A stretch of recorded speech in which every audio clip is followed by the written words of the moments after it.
Bienvenidos, seguimos aquí en Panorama Bíblico, estamos dando un vistazo a lo que es la Biblia en general, dando una vuelta por el mundo usando Google Maps para ubicarnos y una línea del tiempo. Necesitamos ubicar los tiempos, la historia, los hechos de aquel momento para poder comprenderlos mejor y así profundizar un poco más en el texto bíblico. Y bueno, llegamos hasta los tiempos de Jesús en la última entrega. Y queremos sumarle a esto, entender que antes de Jesús, hubo un devenir de imperios, guerras, imperios que, tal como lo había profetizado Daniel, después de Persia, para esa zona, la zona de la Mesopotamia, después del imperio persa, después del imperio babilónico, en realidad vino el imperio persa y después vino el imperio griego, que tomó prácticamente todo lo que era Persia. Y luego vino el Imperio Romano, y el Imperio Romano tomó la zona de Palestina. Jerusalén estaba bajo el Imperio Romano y digamos que el pueblo de Israel era un pueblo subyugado, era un pueblo que había nacido, o que se había desarrollado por los últimos 400 años bajo imperios. Entonces, un pueblo muy sufrido. Ellos querían volver a ser libres, volver a la historia de David, volver a la historia de Salomón. Y uno tiene que tener esto en mente cuando va a leer los textos del Nuevo Testamento, cuando va a leer los evangelios, los relatos de Jesús, porque había mucha expectativa de parte de los celotes, de parte de los fariseos, de los saduceos. Había mucha expectativa. Justo antes de Jesús estuvieron los macabeos, intentaron una revuelta en contra del Imperio Romano, pero fueron masacrados todos, pero por un momento tuvieron libertad del Imperio Romano. Ahora, cuando viene Jesús, había mucha expectativa en que el Mesías traería libertad sobre Israel. En ese momento ellos no se daban cuenta lo gigante, enorme y poderoso que era el Imperio Romano y que humanamente era imposible que ellos se libraran del Imperio Romano. Sin embargo, los israelitas sabían muy bien, los judíos sabían muy bien que aún en los tiempos de David, en los tiempos de Salomón, había imperios gigantes, los asirios, los egipcios.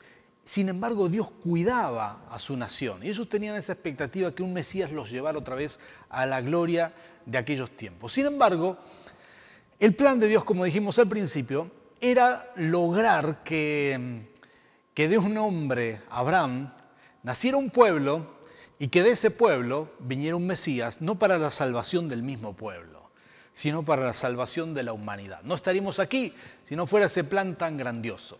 Jesús vino a pagar por nuestros pecados y aquí está, lo fundamental. Y lo que hizo Jesús en ese tiempo, Juan el Bautista vino a preparar el camino. Él profetizó que vendría alguien y Jesús vino a ser bautizado por Juan, a decirle: comienzo mi ministerio con la unción que viene con el devenir de los profetas y quiero estar en esta autoridad. Y Jesús vino y se encaminó en esa autoridad y desarrolló su ministerio, eligió 12 apóstoles. Uno tenía que traicionarlo, Judas, para poder ser entregado. Alguien tenía que traicionarlo. Y aquí es que Jesús muere en la cruz. Entendemos, si vemos las fechas, que esto fue aproximadamente en el año 30, ¿sí? Se dice que tradicionalmente se dice que Jesús tenía 33 años. Para los que quieren conocer un poco más de las Escrituras, quieren estudiar, lo más probable es que Jesús tenía unos 36 años en realidad. Si tuvo 3 años de ministerio, que creemos, yo me inclino a pensar que tuvo 3 años de ministerio, y por supuesto que no nació en el año 0, sino que nació en el 6 antes de Cristo, tal como lo dice esta línea histórica que ustedes pueden apreciar aquí en pantalla. Y desde la muerte de Jesús, año 30 aproximadamente, creemos que es el año 30, muerte de Jesús, 50 días después, la Pascua del año 30 después de Cristo, 50 días después, sucede algo que lo cambia todo, que es la venida del Espíritu Santo. Comienza otra era. Y como dijimos antes, hay un antiguo pacto y un nuevo pacto. Sin embargo, comienza otra era que es la era del Espíritu. A partir de ese año, del año 30, a partir de la venida del Espíritu Santo de Pentecostés, comienza a crecer casi de forma viral, se viraliza el Evangelio por todos lados. En pocos años da la vuelta al Mediterráneo, el Evangelio se predica en todos lados y de una forma maravillosa se logra conectar, digamos, el mundo entero hasta nuestros días con el Evangelio. Es decir, que de alguna manera el Evangelio explota. Y esto comienza ahí, en un aposento alto, ahí comienza la historia de la iglesia, de lo que Jesús estaba hablando, sobre esta roca edificaré mi iglesia. Se refería a la confesión de Pedro. Y Jesús comienza, digamos, Jesús es el iniciador, pero él en un momento le decía a sus discípulos, les conviene que yo me vaya, que venga otro como yo, que es el Espíritu Santo, les dará poder, y eso mismo sucede. La Biblia cuenta cómo desde esos días empieza la evangelización, la gran tarea de la evangelización. Por eso la evangelización se lleva adelante por el poder del Espíritu Santo, y es porque Él vino y fue derramado sobre la humanidad. Vamos a leer, podemos poner en pantalla Hechos capítulo 1, versículo 8. Esto dice la palabra del Señor: pero recibiréis poder cuando haya venido sobre vosotros el Espíritu Santo, y me seréis testigos en Jerusalén, en toda Judea, en Samaria y hasta lo último de la tierra. Y aquí comienza esto de me seréis testigos, recibiréis poder. La iglesia tenía un poder en el nuevo pacto, un poder impresionante. Todo cambia en el nuevo pacto porque Dios empieza a ver al hombre creyente, a los que tenían fe en Él, como lo veía Jesús, ¿sí? Eran justificados, los veía perfectos y era porque Jesús había pagado por esos pecados. Todo comienza a verse distinto, entonces reciben un poder que es el poder del Espíritu Santo y comienza una nueva temporada en la historia de la humanidad. Es el tiempo que estamos viviendo hoy. Se abre el tiempo del Espíritu, un tiempo muy especial, y el tiempo del Espíritu básicamente es un tiempo donde hay milagros, ¿sí? Donde todos los creyentes tienen unción para hacer milagros, mayor o menor, pero todos tienen digamos, esa unción. Todos tienen acceso directo a Dios, no necesitan intermediarios, es decir, Dios a través del Espíritu Santo se conecta con nosotros directamente, es el derramamiento del Espíritu sobre nosotros. En el antiguo pacto, la presencia de Dios solo estaba en el arca del pacto, pero ahora en el Nuevo Testamento, en el nuevo pacto, es derramado sobre la carne, sobre los seres humanos que tienen fe. Eso lo cambia todo. Y otra característica que tiene este tiempo es que es un tiempo de expansión del Evangelio. Se hace viral, como hemos dicho, el Evangelio. Y comienza la evangelización, comienza el apóstol Pablo, el principal referente. Todos fueron evangelistas, ¿sí? Los apóstoles empezaron a predicar el Evangelio. Pedro predica los primeros mensajes de Pedro, se convierten miles de personas, se entregan a Cristo, maravilloso. Pero luego Hechos capítulo 8, versículo 1, cuenta el texto bíblico que la iglesia es perseguida y tienen que salir de Jerusalén. Los apóstoles se quedan, algunos ahí, pero muchos tienen que irse. Bueno, la mayoría de la iglesia se va por la persecución. Empiezan años duros para la iglesia y llega la conversión de Pablo. Hechos capítulo 9 cuenta cómo Pablo se convierte yendo a Damasco, ¿sí? Él iba a Siria, a Damasco. Él estaba yendo para buscar a los creyentes cristianos que habían ahí y el Señor Jesús se aparece en el camino. Mucho tiempo después, Pablo comienza, junto con Bernabé, quizás una década después, está Pablo con Bernabé en Antioquía y el Espíritu Santo dice: apartadme a Bernabé y a Saulo. Esto es Hechos capítulo 14 y Hechos capítulo 13, y salen de viaje, primer viaje misionero. Y aquí comienzan los viajes de Pablo. Esto es una inspiración para la iglesia. La iglesia toma el modelo de lo que sucede en estos primeros años. La iglesia, se le llama a este periodo el periodo de la iglesia primitiva, ¿sí? Y es que digamos, el formato de la iglesia hasta nuestros días es de alguna manera plasmado a través de ese primer formato.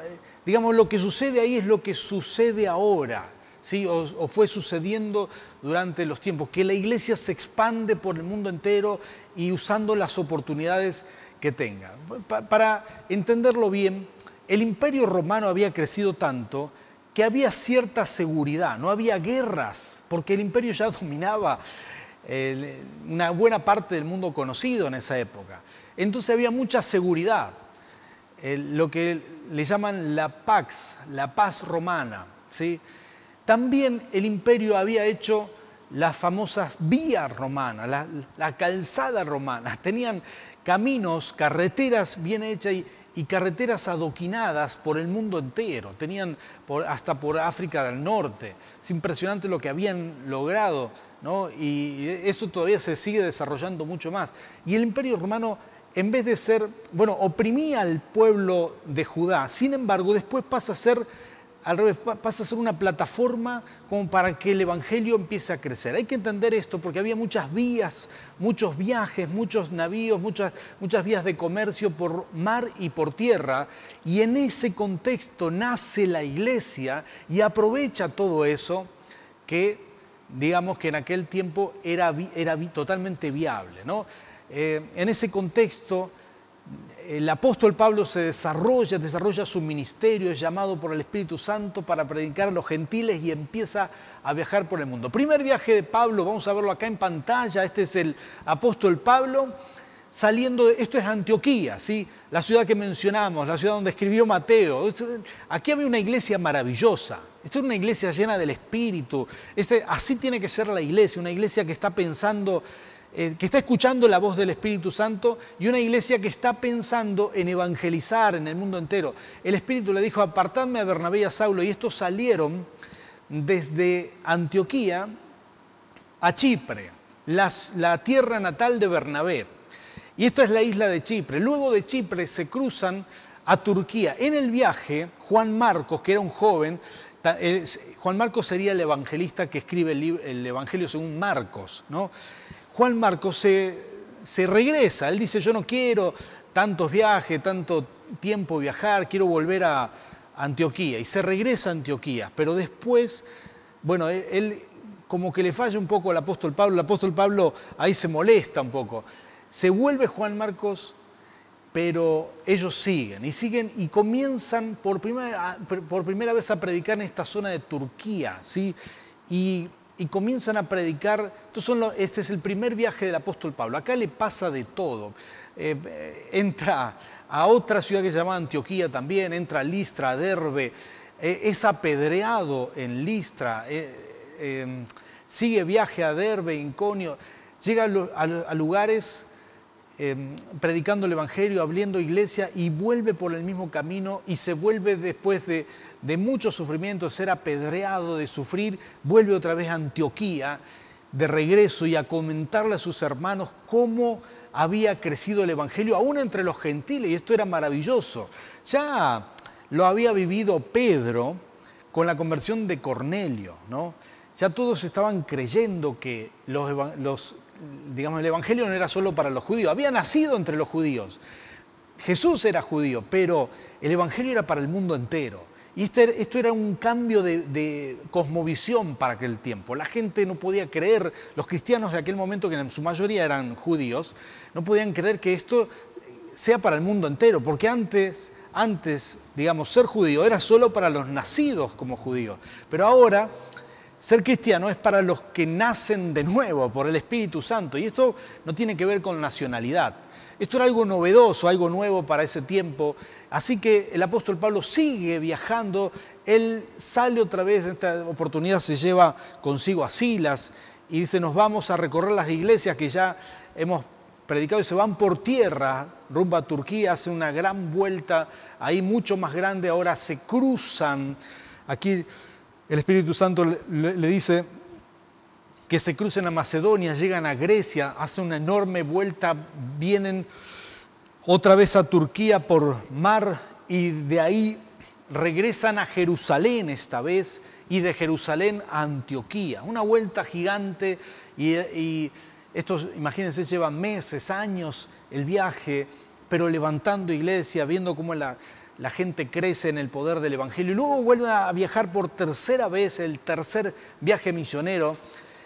Y el apóstol Pablo sale otra vez, sale para las mismas zonas donde tenía las iglesias, recorre las iglesias, pasa por Turquía, pasa por Grecia, otra vez por Macedonia, por Grecia, pero esta vez se regresa por tierra, por Grecia mismo, y da la vuelta y llega otra vez, va directo a Jerusalén. Y en esta oportunidad viene con un problema, porque aquí los judíos ya no podían soportar más. Había crecido mucho el problema entre los cristianos y los judíos. Los judíos no podían soportar, tenían envidia, tenían celo de que las multitudes enteras se convirtieran a este tal Jesús. Entonces, no pudiendo soportar de que claro, los cristianos oraban y la gente se sanaba, se convertía. Entonces los judíos empezaron a querer aplastar este movimiento y querían ir en contra de Pablo. Como Pablo era ciudadano romano, apela al César, y este es el cuarto viaje del apóstol Pablo, y se va a Roma. Pero ocurre algo, van a esta zona más o menos de Turquía, que ustedes podrán ver ahí, y de Turquía salen como para ir viajar a Roma. Pero lo que sucede es que los agarra un viento huracanado, ¿sí? Y terminan náufragos en la isla de Malta, ¿sí? Esto es terrible. Pablo ora por toda la tripulación, suceden milagros, pero de ahí se van por tierra y por mar otra vez, y luego por tierra hasta Italia, hasta lo que es Roma. Y Pablo, ahí, digamos, el apóstol Pablo llega a apelar al César. Curiosamente, entendemos que el apóstol Pablo apeló una y otra vez al César, y fue predicándole a todos los funcionarios públicos del gobierno, que a todos los que pudo le fue predicando.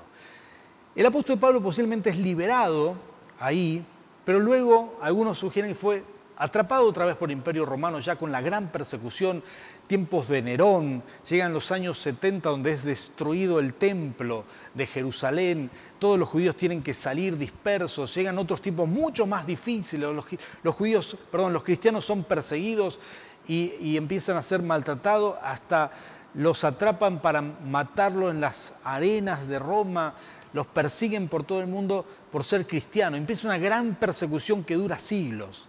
Sin embargo, bien, en ese contexto se desarrolla la iglesia. El apóstol Pablo posiblemente es atrapado nuevamente donde escribe las últimas epístolas y muere en Roma. Esto es lo que sugiere la tradición cristiana, muere en Roma a manos del Imperio Romano, como le escribe a sus hijos espirituales: yo ya estoy listo para ser entregado, sacrificado.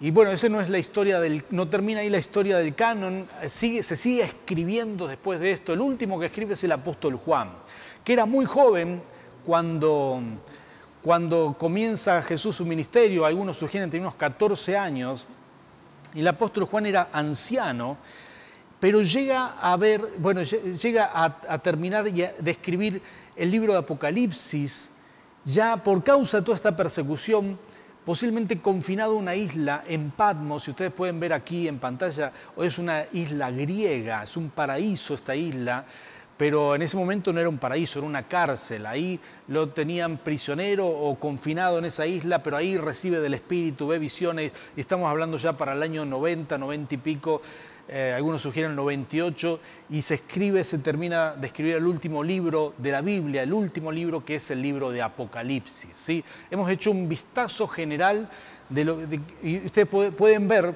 cómo se desplaza el eje. Comienza en Mesopotamia la historia del pueblo de Dios con Abraham, llamándolos de ahí, pero se centra en Jerusalén, se centra en la tierra de Palestina, y se termina yendo por el mundo conocido en aquel momento. Termina desplazándose hacia el Mediterráneo por la expansión del Evangelio. Bueno, aquí yo quiero cerrar en esta oportunidad, pero quiero decirte que este es el poder de Dios. Una iglesia sana predica, expande el Evangelio. Esto es lo normal, esto es lo natural, yo creo que más allá de todas las cosas que tengamos en la vida, hay un propósito general para la iglesia y se ve claramente en estas escrituras, el propósito de evangelizar, el propósito de llevar el evangelio a toda nación, a toda lengua, a toda cultura. Y en aquel tiempo, se había preparado una plataforma. El Imperio Romano era una plataforma perfecta para que el evangelio corriera. Pero hoy estamos en una plataforma enormemente superior, la plataforma digital. No hay rincón del mundo que no pueda ser alcanzado a través de Internet. Es impresionante. Hoy la plataforma digital es grandiosa. En aquel momento eran los caminos romanos, la paz romana, la economía, el comercio que había. Se aprovechó en 35 años, se le dio vuelta al Mediterráneo con el Evangelio. El apóstol Pablo posiblemente llegó hasta España, Hispania de aquel momento. Pero hoy no hay límites y que entendemos que estamos en la década del evangelismo, ¿no? Porque esta década es tremenda, no habrá rincón del planeta sin Internet para cuando termine esta década y posiblemente el mundo entero pueda escuchar el Evangelio. Así que esta es nuestra tarea, nuestro llamado. Te dejo con esta carga espiritual. Esto es lo que el Espíritu quiere hacer. Que Dios te bendiga.